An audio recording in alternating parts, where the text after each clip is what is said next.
ये केवल श्राद्ध पक्ष में होगा, एकादशी तिथि के।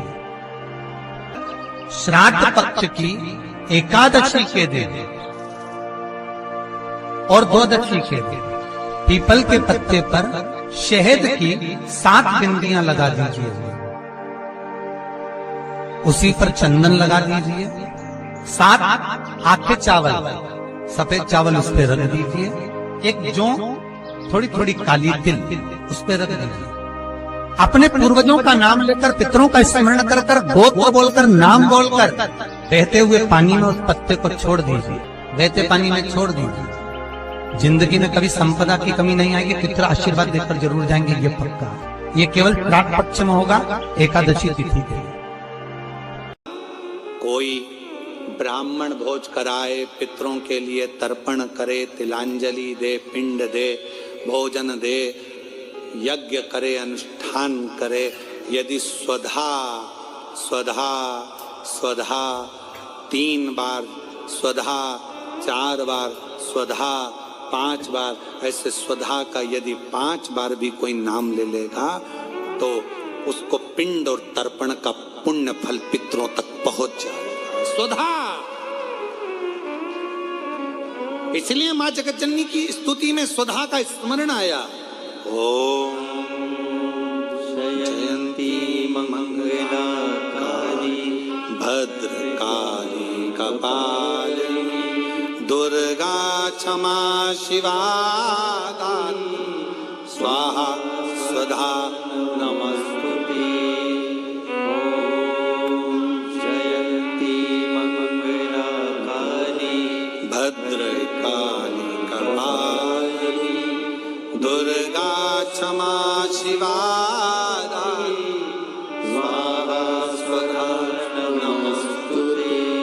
जब हम सुधा सुधा सुधा कहते हैं, अगर आप पितृपक्ष में, श्राद्ध पक्ष में कोई तुमसे कह दे कि तेरे शरीर में ये रोग हो गया, कोई ने कहा बड़ा रोग हो गया, कोई ने कहा कैंसर जैसा रोग हो गया, कोई ने कहा किडनी बेकार हो गई, कोई ने कहा थायराइड हो गया, कोई ने कहा चर्म रोग हो गया, कोई ने कहा ये हो गया, कोई ने कहा शरीर में, कोई ने कहा पत्रिका देखकर ज्योतिषी ने कहा तुम्हारा ग्रह बेकार चल रहा है, तुम्हारे ग्रह पूरे तरह से बेकार हो गए। कोई कहे कुंभ राशि बेकार हो गई, कोई ने कहा ये राशि बेकार हो गई, कोई ने कहा वो राशि बेकार हो गई, कोई ने हाथ देखकर कह दिया कि तेरी किस्मत में ये सुख नहीं है। अगर पितृपक्ष में, पितृपक्ष के अंतर्गत यदि शिवजी के मंदिर में जाकर 1 लोटा जल, 3 चावल के दाने, 3 बेलपत्र पितरों का स्मरण कर कर स्वधा सुधा सुधा सुधा कहकर पितरों के हेतु भी अगर समर्पित कर दो तो शिव उसको स्वीकार कर कर स्वधा पितरों से कहकर कल्याण कर देती, दुख समाप्त हो जाता,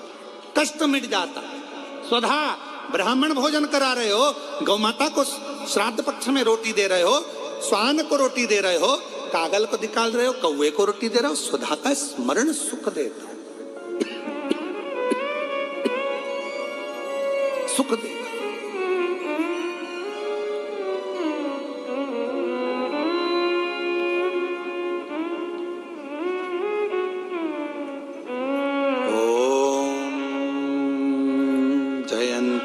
मंगला काली भद्रकाली कपालिनी दुर्गा क्षमा शिवा दानी स्वाहा स्वधा नमस्तुते।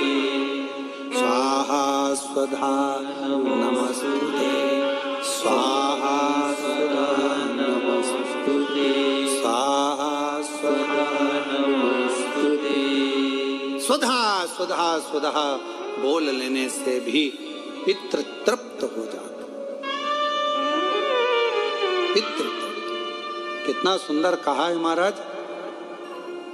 यदि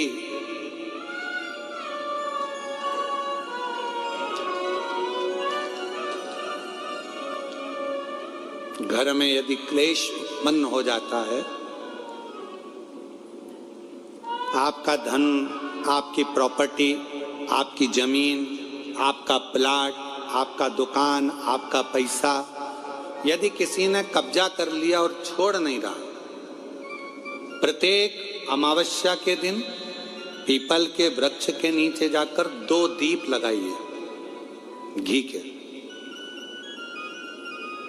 दोनों दीप के सामने एक हल्दी का चावल, एक कुंकू का चावल का दाना रख दीजिए और स्वधा स्वधा स्वधा स्वधा 3 बार कह दो और स्मरण करो, हे हमारे कुलदेव, पितृदेव, शिवदेव, महादेव, कृपा कर कर मेरा जो जमीन है, मेरा जो धन है, मेरी जो प्रॉपर्टी है, मेरा पैसा लोगों ने हथिया लिया, देते हैं।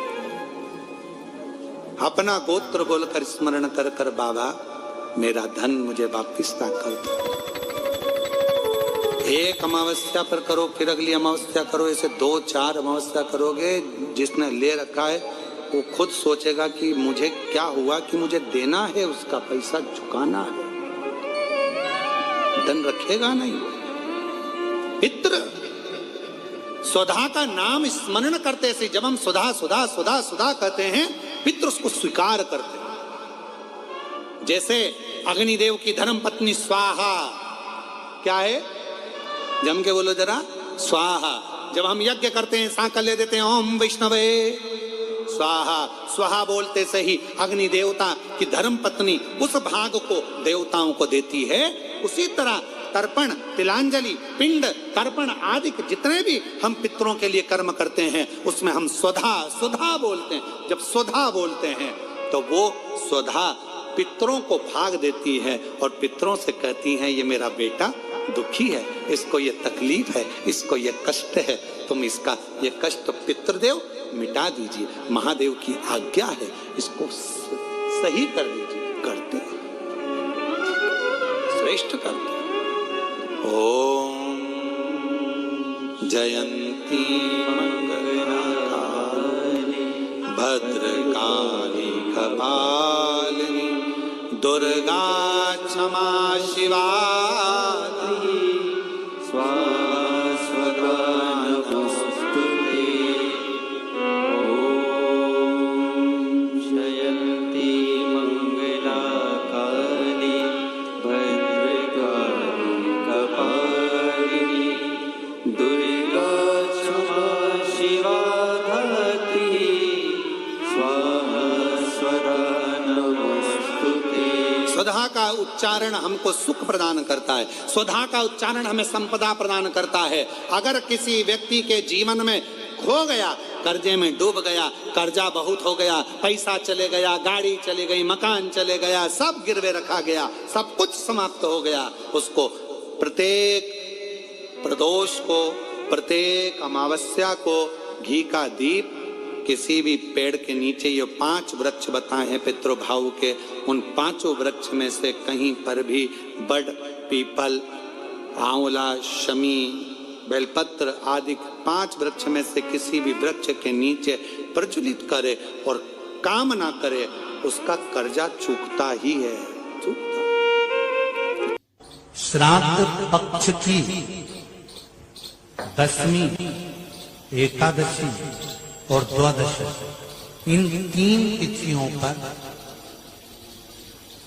एक रोटी में थोड़ा सा मीठा रखकर सोमक पितृ का नाम लेकर यदि गाय को खिला दिया जाता है तो अगर कोई पूर्वज प्रेत योनि में भी पड़ा हुआ होता है, भटक रहा होता है, जिसको पिंड नहीं मिला, जो अचानक मर गया होता है, अधोगति में चले गया होता है, उस जीव की मुक्ति दशमी श्राद्ध पक्ष की, एकादशी श्राद्ध पक्ष की और द्वादशी श्राद्ध पक्ष की, ये 3 दिन सोमक पितृ का नाम लेकर रोटी में, पूड़ी में मीठा रखकर अगर गाय को खिला दिया जाता है ये 3 दिन तक, तो वो पितृ कभी भटकते नहीं है, उनको मुक्ति प्राप्त हो जाती है, मोक्ष में। 16 श्राद्ध में, श्राद्ध पक्ष में, घर में अगर गंगा का जल हो, आपके घर में अगर गंगा जल रखा हो, श्राद्ध पक्ष में तुलसी के क्यारे के पास में एक छोटी सी कटोरी रखकर घर का कोई भी व्यक्ति, चाहे महिला हो, पुरुष हो, पुत्र हो, पुत्रवधू हो, बच्चे हों, कोई भी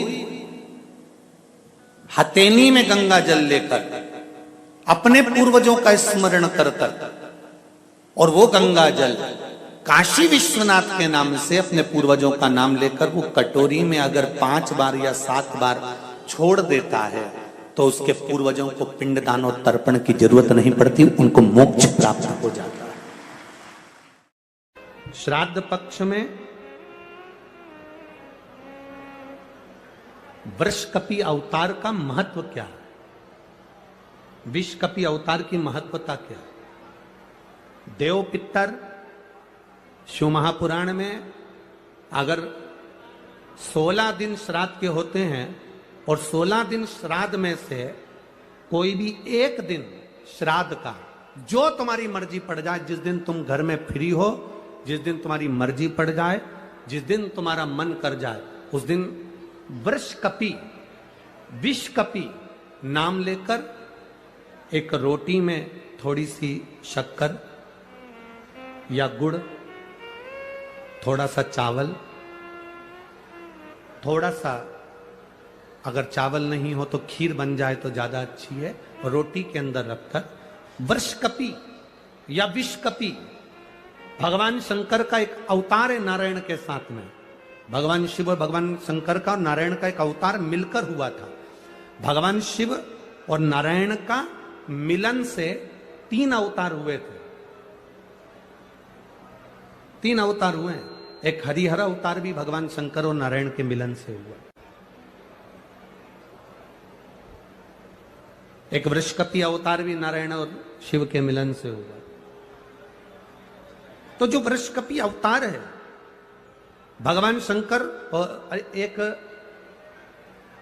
भगवान नारायण और भगवान शंकर के मिलन से शरंभेश्वर अवतार भगवान शंकर का और नारायण का मिलकर हुआ है। शरंभेश्वर, ये 3 अवतार नारायण और शिव जी मिलकर बने हैं। 3 अवतार भगवान शंकर ने नारायण के साथ मिलकर लिया, शरीर एक बनाया, दोनों मिल गए, एक शरीर बनाकर जगत का कल्याण करा।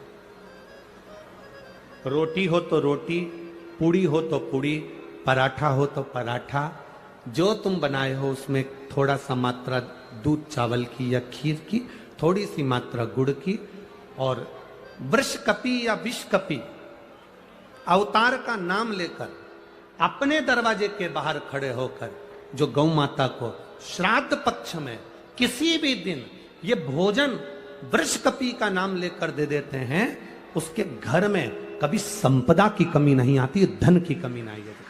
श्राद्ध पक्ष का ये स्वरूप है विषकपि अवतार। एक बार सब बोलेंगे, बोल विषकपि भगवान की। अब नाम आप लोग ले जिससे आप लोगों को याद हो जाए। बोलिए, विषकपि भगवान की।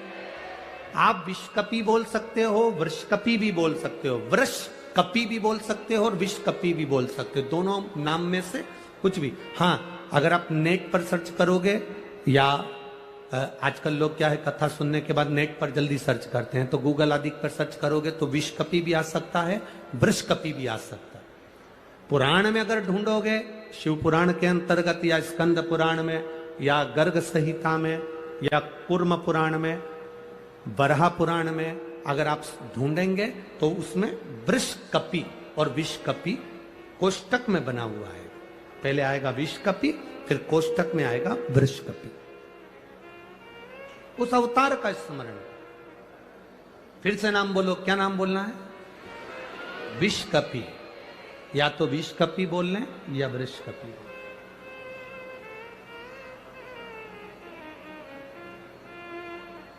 देव पितर कथा का ये सबसे सुंदर संवाद है विषकपि अवतार का। यदि संसार का कोई मनुष्य बेल दूध का प्रयोग करता है, बेल दूध से मतलब होता है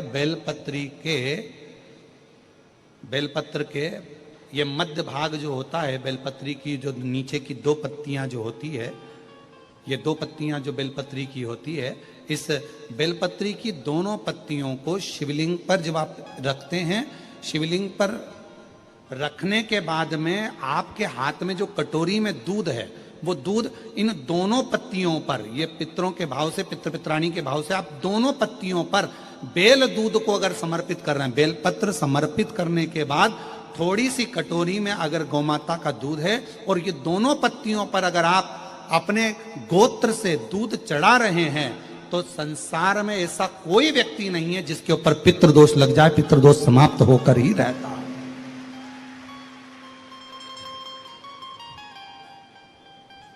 शिवलिंग पर बेलपत्र चढ़ाई, बेलपत्र चढ़ाकर ये नीचे की जो पत्ती है, आपका जो दूध का भाग है वो 2 पत्ती पर चढ़ना चाहिए, तीसरी पत्ती पर जल का भाग आता है।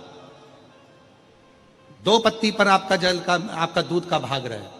और जब बेल दूध का प्रयोग आप करते हैं और दूध बाबा को 16 दिन श्राद्ध के अगर कोई कह दे कि आपके घर में पितृदोष है, ये दोष है, वो दोष है, सारे दोष आपके यहाँ लग गए हैं और आपके यहाँ ये 4 लक्षण अगर पितृदोष के दिख रहे हैं जो पहले कथा में वर्णित किए, अगर ये लक्षण दिख रहे हैं तो श्राद्ध पक्ष के 16 दिन पहले दिन से ही आप चालू हो जाओ। बेलपत्री शिव जी को चढ़ाया, कटोरी में या चम्मच में 2 बूंद का भी अगर दूध लेकर गए हो, थोड़ा सा भी, बस 2 पत्ती पर आपने दूध समर्पित करा और 1 लोटा जल जो तीसरे नंबर की पत्ती है उस पर समर्पित करा। आपको 16 दिन करने के बाद आपको खुद अनुभव होगा 17वें और 18वें दिन से कि मेरे घर में ऐसा लग रहा है कि सब शांति है और कोई किसी से चिढ़कर बात नहीं कर रहा। लक्ष्मी की वृद्धि अपने आप होना प्रारंभ। देव अधिदेव महादेव ने बेल और दूध का जो प्रयोग है उस प्रयोग का साधारण फल नहीं है, बहुत फल। और श्राद्ध पक्ष में मेरी जीजियों से निवेदन है, मेरी बेटियों से, मेरी माताओं से, अगर तुम्हारे घर में 25 साल तक भी औलाद नहीं हुई, 20 साल हो गए, 25 साल हो गए, 30 साल हो गए, 28 साल हो गए, 15 साल भी हो गए, 10 साल भी हो गए और संतान का सुख नहीं है, तो श्राद्ध पक्ष में प्रतिदिन अपना जो पानी का हंडा होता है, परिंडा होता है, क्या बोलते हैं हैदराबाद में, हमको उसको नहीं मालूम, जहां पर पीने का पानी भरते हैं, हंडा बोलते हैं, मटका बोलते हैं, बाल्टी पानी की या हंडा, मटका, गगरा, जो भी भर कर रखते हो रसोई घर के अंदर पीने का, उस पानी के भरे हुए हंडे के पास में पितरों का स्थान होता है। वो पितरों के स्थान के पास में कटोरी में थोड़ा सा दूध रखिए, एक बेलपत्र रखिए और वो बेलपत्र और दूध को आप प्रतिदिन 16 दिन तक लगातार शिव जी को रोज रखो, रोज समर्पित करना प्रारंभ करो। बस बेलपत्र शिवलिंग के ऊपर और दूध जहां अशोक सुंदरी का स्थान है, आपको मालूम होगा, जरा ध्यान देंगे, ये शिवलिंग, ये जलाधारी, ये भगवान शंकर का शिवलिंग है, ये जलाधारी है, माता पार्वती जी का हस्त कमल, और सामने जो चरण है जहां से पानी बहता है, राइट भाग गणेश जी का, लेफ्ट भाग कार्तिकेय जी का, बीच में एक मोटी सी लाइन होती है जिसको अशोक सुंदरी कहा जाता है। शंकर भगवान की 6 बेटियां हैं। 6 बेटियों में शंकर जी के ऊपर जो कलश रखा होता है उसमें से जो बूंद बूंद पानी गिरता है वो कलश 5 बेटियों का स्थान होता है, जया, विषहरा, श्यामली बारी, दौतली और देव। ये शिव जी की 5 लड़कियां ऊपर और एक बेटी अशोक सुंदरी, सामने जो मोटी सी लाइन होती है जहां से शिव जी पे चढ़ा हुआ पानी गिरता है उसके बीच में जो लाइन होती है वो अशोक सुंदरी का स्थान है। तो जिसके यहां संतान का यदि सुख नहीं है तो 16 दिन एक प्रयास करें, तुम रुकेश्वर महादेव का नाम लेकर, तुम रुकेश्वर महादेव का नाम लेकर शंकर जी के ऊपर तो चढ़ाएं बेलपत्र जो तुमने परिंडे के पास, हंडे के पास रात्रि को रखा है, 16 दिन के रोज एक बार रखो और रोज एक बार चढ़ाओ।